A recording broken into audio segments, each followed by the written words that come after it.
వి gold trusted gold buyers తాకట్టులో ఉన్న బంగారాన్ని విడిపించి ఈ రోజు ఉన్న మార్కెట్ ధరకే కొనబడును. మరిన్ని వివరాలకు సంప్రదించండి 77107720. మీ అందరికీ తెలిసిన విషయమే. చిలుకుర్తి శ్రీవర్షిణి అని చెప్పేసి ఒక 13 సంవత్సరాల అమ్మాయి మన నర్సీపట్నం నుంచి హాస్టల్ నుంచి సోషల్ వెల్ఫేర్ హాస్టల్ నుంచి తురుకబడి స్కూల్కి వెళ్తాను అని చెప్పేసి అమ్మాయి 4/8/2021 వెళ్ళిందండి. ఈ అమ్మాయి అక్కడ 8th క్లాస్ చదువుతుంది అమ్మాయి. ఈ అమ్మాయి నేటివ్ అయితే యలమంచిలి అమ్మాయిది. వెళ్ళి అక్కడి నుంచి స్కూల్కి వెళ్ళలేదు. స్కూల్కి వెళ్ళకపోయేసరికి నైట్ వరకు వాళ్ళు వెతికారు, అమ్మాయి రాలేదని చెప్పేసి. తర్వాత ఎప్పుడైతే రాలేదో ఇమీడియట్గా వచ్చి మనకి రిపోర్ట్ ఇవ్వడం జరిగింది. ఆ రోజునే మన ప్రొబేషనరీ డిఎస్పీ గారు దీన్ని గర్ల్ మిస్సింగ్ కేసు కింద రిజిస్టర్ చేయడం జరిగింది. రిజిస్టర్ చేసిన వెంటనే ఇమీడియట్గా అన్ని టీమ్స్ ఫామ్ చేసి ప్రతి చోట కూడా ఈ సీసీ కెమెరాస్, అట్లాగే ఆర్టీసీ కాంప్లెక్స్లోని అనకాపల్లి వరకు ఉన్న సీసీ కెమెరాస్, ఈ తుని వరకు ఉన్న సీసీ కెమెరాస్ అన్నీ కూడా చెక్ చేయడం జరిగింది. టీమ్స్ ఫామ్ చేసి ప్రతి జిల్లాకు కూడా పంపించామండి. ప్రతి జిల్లాకు కూడా పంపించి ప్రతి జిల్లాలోని ఉన్న మన డీసీఆర్బీలకి అట్లాగే ఉమెన్ పోలీస్ స్టేషన్స్కి పంపించి ఈ జిఎంఎస్ కేసు మహిళా పోలీసుల ద్వారా ప్రతి గ్రూప్లో కూడా షేర్ చేయించి ఎఫర్ట్స్ చేశాము. రోజు కూడా ఒక 13 సంవత్సరాల అమ్మాయి మిస్ అయింది, ఇంతవరకు ట్రేస్ కాలేదని చెప్పేసి ఎస్పీ గారు కూడా రోజు సెల్ కాన్ఫరెన్స్లో రివ్యూ చేయడం, దానికి మేము సమాధానం చెప్పడం, సార్ ఇచ్చిన డైరెక్షన్స్ ప్రకారం కూడా మేము చేయడం జరిగింది.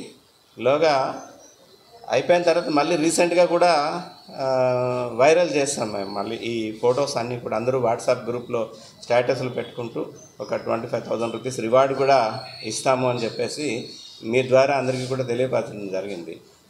ప్రొబేషనరీ డిఎస్పీ గారు నర్సీపట్నం నుంచి ట్రాన్స్ఫర్ అయిన తర్వాత కూడా, అంటే ఇప్పుడు సర్కిల్ ఇన్స్పెక్టర్ హోదాలో ఆయన ఎలమంచిలి సర్కిల్లో ఉంటూ కూడా ఈ కేసుని పర్స్యూ చేస్తూ ఆయనకున్న సర్కిల్ ద్వారా వాళ్ళ తాలూకా రిలేషన్స్ సర్కిల్ ద్వారా ఆయన ఓన్ ఎఫర్ట్స్ చేస్తూ ఈ అంగన్వాడీ టీచర్స్కి అట్లాగే ఐసిడిఎస్ వాళ్ళకి వీళ్ళందరికీ కూడా తెలిసిన వాళ్ళందరికీ కూడా షేర్ చేయడం జరిగింది. ఆయన నేటివ్ ఆఫ్ ఏలూరు రేంజ్ అనమాట సార్. దాంతో అక్కడున్న పరిచయాల ద్వారా అక్కడ ఒకసారి ట్రై చేద్దాము అని చెప్పేసి ట్రై చేసేసరికి వెంటనే ఇమీడియట్గా ఆయనకు ఒక మెసేజ్ వచ్చింది, ఆమె ఐసిడిఎస్ వాళ్ళ తాలూకా అండర్లో ఉంది అని చెప్పేసి తెలిసి వచ్చింది. ఇమీడియట్గా ట్రైనీ డిఎస్పీ గారు అక్కడికి వెళ్ళి అమ్మాయినేమో ట్రేస్ చేశారు. బట్ ఆ అమ్మాయి వెంటనే ఒప్పుకోలేదు, నేను కాదు అని చెప్పేసి దబాయించింది. అట్లాగే వాళ్ళకి ఇచ్చిన అడ్రస్లు కూడా ఏంటంటే అన్నీ కూడా రాంగ్ ఇన్ఫర్మేషన్ ఇచ్చిందనమాట. తల్లి పేరు కానీ, తండ్రి పేరు కానీ, ఊరి పేరు కానీ, ఇవన్నీ కూడా పర్టికులర్స్ అన్నీ కూడా తప్పించి ఇంటి దగ్గర సరిగ్గా చూడడం లేదు, అలుగొచ్చేసానని చెప్పేసి అక్కడ వెళ్తే అక్కడ చైల్డ్ వెల్ఫేర్ కమిటీకి మన వాళ్ళు పోలీసులే అప్పచెప్పిన తర్వాత ఆ అమ్మాయిని అక్కడ చేర్చుకున్నారనమాట. తర్వాత ఈ కేసులో అంటే ఇక్కడి నుంచి ట్రాన్స్ఫర్ అయినా కూడా ఆ కేసులో ఎఫర్ట్స్ పెట్టి మన ట్రైనీ డిఎస్పీ గారు చైతన్య గారు అమ్మాయిని ట్రేస్ చేసి తీసుకొచ్చి తల్లిదండ్రులకి ఈరోజు అంటే అప్పచెప్పడం జరుగుతుంది వాళ్ళకి. అందుకు గాను ముందు ట్రైనీ డిఎస్పీ గారికి ఎస్పీ గారు కూడా ఈరోజు సెల్ కాన్ఫరెన్స్లో అప్రిషియేట్ చేశారు. అట్లాగే మా తరఫున కూడా అభినందన తెలియజేస్తున్నాము. అంటే మా భయం ఏంటంటే అమ్మాయి ఎక్కడికి వెళ్ళింది, ఏమైపోయింది. చాలా ఎఫర్ట్స్ అయితే ఈవెన్ కడప వరకు కూడా పంపించాం టీమ్స్ని.